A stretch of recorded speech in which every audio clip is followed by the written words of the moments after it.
Series 2, Patriarchs Moses and the Exodus Part 8, Wilderness Wanderings, Rebellion and God's Faithfulness, Numbers 14:4, KJV. And all the children of Israel murmured against Moses and against Aaron. And the whole congregation said unto them, Would God that we had died in the land of Egypt, or would God we had died in this wilderness? And wherefore hath the Lord brought us unto this land to fall by the sword, that our wives and our children should be a prey? Were it not better for us to return into Egypt? And they said one to another, Let us make a captain, and let us return into Egypt. Though God had delivered Israel with a mighty hand, provided manna from heaven, water from the rock, and his presence in the cloud and fire, the people often responded with unbelief and complaint.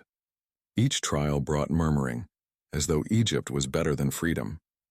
When the spies returned from Canaan, fear spread through the camp. Instead of trusting God's promise, the people chose rebellion, even desiring to return to bondage. For this unbelief, the Lord decreed that that generation would wander 40 years in the wilderness, until all who refused to believe were gone. Only Joshua and Caleb, who trusted in the Lord, would enter the promised land. Yet even in judgment, God's faithfulness did not fail. Their shoes did not wear out, manna never ceased, water was supplied, and his presence remained. The wilderness became both a place of discipline and of provision.